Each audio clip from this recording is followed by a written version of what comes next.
আগামী চৈত্র মাসের 29 তারিখ, এপ্রিল মাসের 12 তারিখ, বারটা হচ্ছে শুক্রবার, নীল পূজা বা নীল ষষ্ঠী। জানা আছে কারো? ভগবান শ্রীকৃষ্ণের গায়ের রং কেমন, কিরকম মায়েরা? কখনো কালো, কখনো নীল।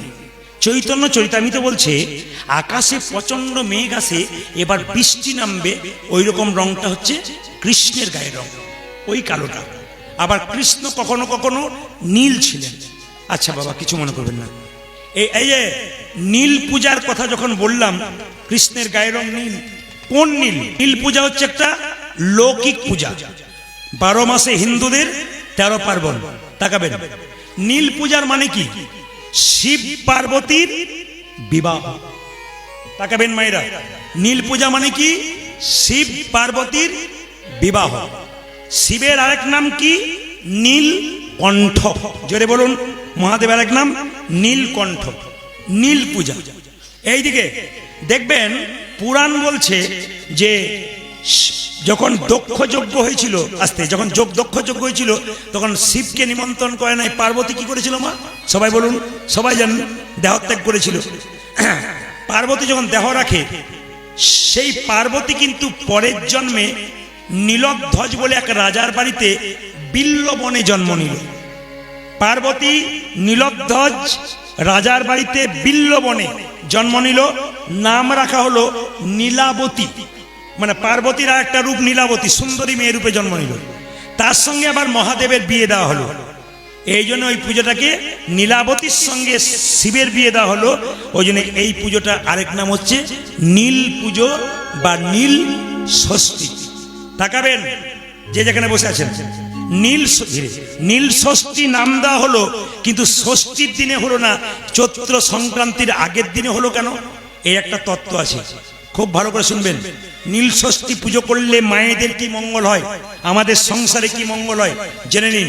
একজন ব্রাহ্মণী ছিল, সন্তান হচ্ছিল আর মারা যাচ্ছিল, সন্তান হচ্ছিল আর মারা যাচ্ছিল।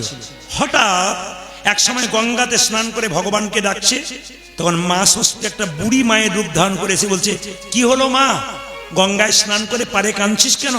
ব্রাহ্মণী বলল, মা আমাদের সন্তান হয় আর মারা যায়, তো আমরা কি উপায় করলে আমাদের সন্তান বাঁচবে? বলছে এক কাজ কর, চৈত্র মাসে প্রতি সোমবার শিব পুজো কর। এদিকে চৈত্র মাসে প্রতি সোমবার ভক্তি ভরে শিব পুজো কর। আর কি করব না, চৈত্র মাসের 30 তারিখের আগে 29 তারিখে কি করবি না, নীল ষষ্ঠীর পুজো করবি। নীল পুজো করবি, নীল ষষ্ঠীর পুজো করবি। বাবা মহাদেবকে সামনে একটা ঘিয়ের প্রদীপ জ্বালিয়ে দিবি, বাবা খুব খুশি হবে। দেখবি তোর সন্তান আর মরবে না, তোর সন্তান জন্ম নেবার পর দীর্ঘায়ু হবে। ওই জন্য মায়েরা, অনেক মায়েদের দেখবেন সন্তান জন্ম নিয়ে মরে যায়, কম বয়সে মারা যায়। তাদের জন্য বলে গেলাম, যদি কেউ নীল ষষ্ঠীর পুজো করতে পারেন, আপনার সন্তানের আয়ু বাড়বে। কেন? মা ষষ্ঠীর কৃপাতে। এই জন্য নীল ষষ্ঠী পুজোর দিনে আপনাদের উপবাস থাকতে হয়। নীল ষষ্ঠী পুজোর দিনে সারাদিন উপবাস মায়েদেরকে ভক্তি ভরে থাকতে হয়। তবে আপনাদের বলে রাখি, শিব মন্দিরে জল ঢালবেন আপনারা, শিবলিঙ্গে। আমি তারকেশ্বরের পথ দিয়ে গান করতে যাই অনেক সময়, তো শ্রাবণ মাসে যাই, তো মেয়েরা সব বাঁক কাঁধে নিয়ে যায়, তাকান বাঁক কাঁধে নিয়ে যায়, তো ছেলেরাও বাঁক কাঁধে নিয়ে যায় জল দিতে। আর কি বলে, বাবার বড় টেম্পার। আমি অবাক হয়ে যাই, মেয়েগুলো পর্যন্ত বলছে বাবার বড় টেম্পার। আমি ড্রাইভারকে বলি গাড়িটা থামাও, শুনি আর কি বলছে। মানে নিয়ে যেতে পারছে না, তো 40 কিলোমিটার যাচ্ছে, নিয়ে কি বলছে, আলু ঝিঙ্গা পোস্ত বাবা ভালোবাসতো। না না, ভালো কথা। আমি চাই হিন্দু সনাতন ধর্ম বাড়ুক, এরা দেখিয়ে দিক যে সনাতন ধর্ম জেগে আছে, মরে নাই। হাজার হাজার ছেলে মেয়ে চলুক শিবলিঙ্গে জল দিতে, আমি চাই। মেয়েরা বলে, ছেলেরা বলে, খুব সুন্দর বলে, বাবা ভোলানাথ কি, বাবা ভোলানাথ কি। সব মারা গেছে। বাবা ভোলানাথ কি, বাবা ভোলানাথ কি, বাবা ভোলানাথ কি। তাকান আমার দিকে। বাবা ভোলাকে যখন জল ঢালে শিবলিঙ্গে, তখন পার্বতী শিবকে বলে দুর্গা। স্বামী, সব আইবুড়ো মেয়েরা তোমাকে জল ঢালছে, স্বামী দাও স্বামী দাও, তুমি এত পাচ্ছ কি করে? বলছে না, এখন তো আমাকে দিতে হয় না। বলে কেউ তো আর চাই না। বলে কেন? সব তো ব্যবস্থা করেই আস। খালি বলে যে যেন যোগাযোগটা ঠিক হয়। বাবা বলে কোনো অসুবিধা নাই, জল ঢালার পালিয়ে যায়। এই দিকে তাকাবেন, এই জন্যই তো গন্ডগোল। বাবার কাছে কেউ চাই না, বাবার কাছে চাইলে ভালো স্বামী দিত। আমার পাশে একটা মেয়ে খুব কাঁদছে। বললাম কাঁদছো কেন? বলছে বাবাকে আইবুড়োতে এত জল ঢাললাম, শেষে জল ঢালা স্বামী পেলাম। মানে বুঝতে পারছেন তো? যদিও আপনাদের এখানে কেউ জল টল খায় না, মানে জল মানে আর রঙের জল আর কি, কেউ কেউ নাই বলে। দাদারা মায়েরা বলছে, হাসছে, বলছে দেখবেন পার্টি রাত্রি হবে আর বাড়বে আর কি। আবার দেখবেন কত বড়, দেখবেন কিছু মনে করবেন না। আবার দেখবেন কোন কোন এইদিকে কোন কোন ছেলে 40 কিলোমিটার দূরে জল ঢালতে যাচ্ছে। ওরা আবার ভাব দেখুন, আমি দেখি চলে জল ঢালতে যাচ্ছে কেমন হয় দেখুন। ও এক হাতে বাঁকটা কাঁদে দিচ্ছে এরকম করে, আর এক হাতে। আমি বললাম বাবারে, তোকে তো বাঁক নিয়ে বাবার কাছে যেতে হবে না, বাবা তো নিজেই আসবে, বাঁকটা আমাকে দে, তুই যা খাচ্ছিস না দারুণ জিনিস খাচ্ছিস। এরকম পার্টি 2-4 জন আছে এরকম।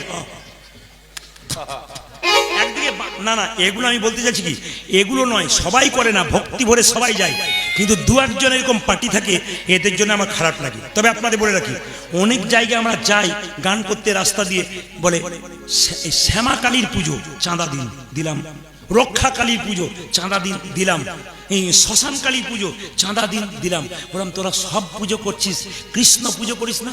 বলে কৃষ্ণ তো তোমাদের নিরামিষ, ও খালি নিরামিষ খায়। কালী পুজো করবো রাত্রিবেলায়, মানে কালী পুজো করলে মানে কোন জায়গায় গিয়েছি আমরা আর কি, এগুলো আপনাদের সামনে একটু বলার আছে। তবে বলে রাখি, সবাই জল ঢালবেন, সব ছেলেরা জল ঢালছে, মেয়েরা জল ঢালছে, আমি খুব খুশি, সমর্থন করি, অন্তঃকরণে তাদের সমর্থন করি। পবিত্রভাবে বহুজন ঢালে। তবে আমি একটা প্রশ্ন রাখি, কোনো ছেলেকে, একজন ছেলে জল ঢালতে যাচ্ছিল, ওকে জিজ্ঞেস করলাম কোথায় যাচ্ছ? বলে জল ঢালতে। কোথায়? শিবলিঙ্গে। কেন, লাভ কি? তখন ও বলে বউ ছেলে মেয়ে যেন ভালো থাকে। খুব ভালো কথা। বললাম বাবা আছে না গেছে? বলছে বাবা দিব্যি বেঁচে আছে। বললাম কি করে? বলছে চাষবাস করে। আচ্ছা বাবা যখন গ্রীষ্মকালে মাঠে খেটে বাড়ি আসে, তখন বাবার মাথায় একটু জল দিয়েছিলে তো? বলে দিই নাই। বলে তাহলে বাবাও তোমার জল আর নেবার চান্স নাই। সত্যি তো, নিজের জীবন্ত বাবা জল পেল না, বাবা বলতে চাইছে আগে জীবন্ত বাবাকে জল দে, তবে আমাকে দিবি। মায়েরা দুর্গা পুজোর সময় দেখবেন বাবা মাকে জামা কাপড় দিল না, খাবার দিল না, বাবা মা দরজায় বসে আছে ছেঁড়া কাপড় পরে, আর ছেলে আমরা স্ত্রী পুত্র কন্যাকে নিয়ে মায়ের মন্দিরে অষ্টমী করে মাকে পুষ্পাঞ্জলি দিচ্ছে। মা বলতে চাইছে মাটির প্রতিমা পুজিস রে তুই, আগে ঘরের জীবন্ত বাবা মাকে পুজো কর, আগে জীবন্ত দেবদেবীকে পুজো করো। ভগবান প্রথমেই বলেছেন সুদামাকে, প্রথম গুরু পিতামাতা যার থেকে জন্ম পেলি, দ্বিতীয় গুরুকে না, দ্বিতীয় গুরু ব্রাহ্মণ, যিনি বেদকর্ম কুলধর্ম শেখান, তিনি দ্বিতীয় গুরু। আর তৃতীয় গুরুকে তাকান, তেসাং সতত যুক্তনাং ভজতাং প্রতি পূর্বকং দদামি বুদ্ধি যোগং তং নামামি মাম পর্যন্তিতে। সংস্কৃত কথার বাংলা অর্থ কি? তেসাং সতত যুক্তনাং, যে সমস্ত কর্মের মধ্যে আমার সঙ্গে যুক্ত থাকবে, কাজ করবেন আমার নাম করবেন, রাস্তায় যাবেন আমার নাম করবেন, ভজতাং প্রীতিপূর্বকং, যে প্রীতির সঙ্গে ভজনা করে, দদামি বুদ্ধি যোগং, যদি বুদ্ধি না থাকে আমি তাকে বুদ্ধি দান করি। সম্মান দেবে কাকে? ব্রাহ্মণকে। কোথায় সম্মান দেবে? এইদিকে এদিকে মায়েরা তাকান, আমরা আমাদের ব্রাহ্মণদেরকে কখন সম্মান দিই না বলুন তো? তাকাবেন আমার দিকে। মেয়ের বিয়ে লাগিয়েছেন আপনি, এই যে দাদা ভাইরা মেয়ের বিয়ে লাগিয়েছেন, দেখবেন ব্রাহ্মণ ঠাকুর সকাল থেকে সন্ধে পর্যন্ত চা জল খেয়ে উপবাস থাকে। কেন? আপনার মেয়ের বিয়েতে মন্ত্র পাঠ করবে বলে। কিন্তু দেখবেন সেই ব্রাহ্মণ ঠাকুর আপনার জন্য এত করলো, আপনার মেয়ের মঙ্গলের জন্য এত মন্ত্র পাঠ করলো, আপনি ওর জন্য যখন ধুতি কিনতে গেলেন, ব্রাহ্মণ ঠাকুর ধুতি, গামছা, পাঞ্জাবি, দোকানে গিয়ে বলেন একটা ধুতি দেখি, এই ধুতিটার দাম 1200 টাকা, এটা দিই না, ঠাকুরকে দেবার জন্য। তার মানে যেটা জল জলে একবার পরার পর পড়তে পারবে না, সেইটা দেওয়া যাবে না। কি বলছেন? তাহলে বলুন আপনার মেয়ের বিয়েতে মঙ্গল হবে? যিনি সারাদিন উপবাস থাকলেন তাকে একটা জল জলে কাপড় দিলেন, মঙ্গল হবে না? না, আমি যুক্তিগুলো বলছি, মঙ্গল হবে। তিনি মন্ত্রপুট করলেন। আবার দেখবেন যখন প্রণামীটা দেয় তখন ঠাকুরমশাই বলে কত লাগবে, বলে অনেক পরিশ্রম করলাম, একটা ভেবে চিনতে কিছু দেন। তখন আবার দেখবেন যা নয় তা, এইবারের মতো এইটা রাখ। কি সুন্দর হাতে চেপে বলে ঠাকুরমশাই এইবারের মতো এইটাই। দেখলেন তো কত খরচা, প্যান্ডেলে টাকা পয়সা কত গেল, বিয়ে এত গেল, সবে ঠাকুরমশাইকে দিতে পারলেন। আসল জায়গাটা যিনি করলেন তাকে সম্মান দিতে পারলেন না। ভগবান বললেন দ্বিতীয় গুরু ব্রাহ্মণ, যে আমাদের বেদকর্ম কুলধর্ম শিখিয়ে আমাদের সমস্ত কাজটা করে, তাদের সম্মান দিন।